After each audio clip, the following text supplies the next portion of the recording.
Alors, dans cette cinquième version, nous allons essayer de corriger un défaut assez important de notre application. En effet, elle permet de sélectionner n'importe quel type de fichier. Donc, on va essayer de mettre en place des filtres pour corriger cela. Alors, je vais commencer par vous montrer ce qui se passait avec la version précédente, la quatrième version. Donc, pour cette version ici, eh bien, je vais lancer mon programme. Donc voici mon application. Et pour cette application-là, eh bien, par exemple, si ici, je viens ici, je peux sélectionner a priori une image. Je peux sélectionner, si je vais ailleurs, je pourrais sélectionner, vous voyez, un zip, un shell, n'importe quoi en fait. Et donc, ça, c'est problématique. Et de la même façon, euh, si je ne sélectionne rien, eh bien, rien ne m'empêche en fait d'appuyer sur le bouton convertir ici. Donc là, vous voyez, évidemment, j'ai une erreur puisque je n'ai pas prévu ce cas-là dans ma programmation. Donc on va essayer de corriger cela avec cette fois-ci, eh bien, on va passer à la cinquième version. Donc dans cette cinquième version, je vais la lancer tout de suite pour qu'on voit la différence ici. Eh bien, là, je n'ai rien sélectionné. Et si je demande de convertir, eh bien, il m'envoie un message en me disant, bah voilà, il faut déjà choisir un fichier vidéo. De la même façon, ici, si vous voyez qu'ici, je n'ai plus accès à d'autres fichiers que les formats vidéo ici. Donc là, si je viens ici, par exemple, là, je ne vois plus la possibilité de choisir des zips ou autre chose. Donc, qu'est-ce qui s'est passé? Eh bien, j'ai mis en place des filtres qui ont empêché de choisir un autre fichier. Alors, je vais fermer cette fenêtre ici. Et puis, je vais commencer par revenir en fait sur mon application. Donc sur mon application, c'est exactement la même chose que dans la version précédente. Je n'ai rien besoin de toucher à cela. Donc ici, j'avais mes sélecteurs de fichiers, là, File Chooser Button. Et ici, donc voilà le nom, ici, File Chooser Entry pour celui-là. Et ici, pour l'autre, File Chooser Output Folder. Donc je vais agir avec ces deux-là. Je peux regarder ici, j'ai toujours pas mis ici de signaux supplémentaires pour celui-là. Et pour le premier, eh bien, il y en avait un déjà qu'on avait déjà utilisé. Donc, c'est pas à ce niveau-là que je vais travailler ici. Donc, je vais maintenant passer à la programmation. Donc, sur la partie programmation ici, qu'est-ce qu'il y a de neuf? Eh bien, ici, au départ, vous voyez, je suis allé récupérer mes noms, donc ça c'était déjà fait avant. Donc File Chooser Entry, il est là, File Chooser Output Folder, il est là aussi. Et maintenant, ce que j'ai rajouté ici, c'est toute cette partie-là. Voilà. Donc, qu'est-ce qu'il y a dans cette partie-là? Eh bien, il y a la construction de filtres. Donc ici, c'est l'instruction ici, la GTK File Filter.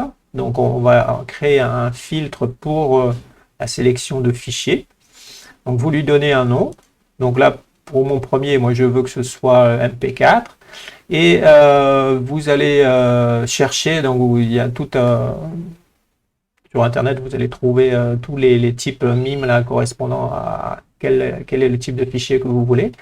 Donc moi, j'ai celui-là qui a été créé. Et une fois que le filtre MP4 là, il est créé, il est prêt maintenant à être appliqué ici. Donc File Chooser Entry, donc ça c'est pour l'entrée, et je lui applique le filtre MP4. Et j'ai recommencé ici avec les fichiers .avi et ici les fichiers .wmv. Donc quand j'ai appliqué ces filtres, eh bien, mon programme en fait ne va me permettre comme fichier source en fait de ne prendre que des fichiers ou MP4, AVI ou WMV. Donc ça c'est pour la première partie. Ensuite, eh bien, il y avait la partie de lancer la conversion. Alors, ici, qu'est-ce qui a changé ici? Donc au début, la première chose que je fais, eh bien, je vais aller regarder quel est le fichier qui a été sélectionné. Donc a priori, s'il a été sélectionné, ça ne peut être déjà qu'un bon fichier. Mais s'il n'a pas été sélectionné, qu'est-ce qui se passe ici? Eh bien, justement, je vais avoir none ici qui va m'être renvoyé par cette fonction précédente ici. Donc quand j'ai cette fonction none ici, qu'est-ce que je fais ici? Eh bien, je vais créer ici le dialogue, là, ici, qui est une fenêtre. Donc, c'est une fenêtre de type message dialogue ici.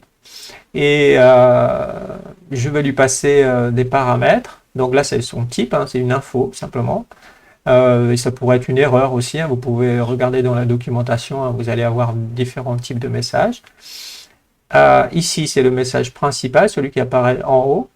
Et ici, le message secondaire qui apparaît juste en dessous, un peu plus petit. Ensuite, je lance, à cette étape-là, je lance la commande. Donc, ma fenêtre va s'ouvrir. Alors ici, j'ai mis un print là dans la console pour tester que ça marchait bien, mais c'est pas indispensable. Et donc, une fois qu'on aura répondu en fermant cette fenêtre, en fait, eh bien, on va la fermer directement. Donc, elle n'aura plus de présence dans l'application ici. Sinon, sinon quoi? Je fais ce que j'avais fait avant, en fait. Donc ici, on retrouve tout le code précédent qu'il y avait dans la version 4. Voilà. Donc là, je me suis arrangé pour les fils pour qu'on ne puisse sélectionner qu'un fichier de type vidéo. Donc, s'il y en a un, je fais tout le else. S'il n'y en a pas, ici, j'utilise un dialogue, ici, là, un message dialogue, là, une petite fenêtre pour me dire, en fait, m'avertir du problème et d'agir en conséquence. Donc là, juste pour terminer, je vais donc me remettre en plein écran. Et puis, je vais lancer mon application. Pardon, je ne suis pas ici. Voilà, mon application est lancée. Et puis, pour cette application-là, hein, ici, je n'ai rien sélectionné. Donc, ma fenêtre s'ouvre. Donc, on voit ici le message principal qui est en haut ici. Donc, erreur, aucun fichier vidéo choisi. Alors, je pourrais peut-être me mettre ici. Voilà, voilà c'est le message ici, hein, vous voyez, qui apparaît en haut. Et le message secondaire qui apparaît juste en dessous, là. Donc vous voyez, valider, hein, c'est automatique. Ça, c'est par défaut dans GNOME, en fait, qui me met cette version-là. Si j'étais dans une autre langue, eh bien, il mettrait dans une autre langue. Donc, vous voyez, il n'y a pas d'autre bouton ici sur la fenêtre, hein, donc je suis obligé ici d'appuyer sur valider. Et je sors de cette partie-là. Donc, il n'y a pas eu d'erreur, puisque rien d'autre n'a été fait. Et je suis prêt à continuer ici en pouvant choisir cette fois-ci une vidéo, puisque je n'ai pas d'autre choix. Et puis, maintenant, je peux ici, comment dire, convertir. Donc, la conversion se passe. Et voilà, ici, j'ai le résultat. Donc ça, c'est vraiment important, hein, quand on a des sélections de fichiers à faire pour qu'on soit évidemment en train de travailler avec les bons types de fichiers.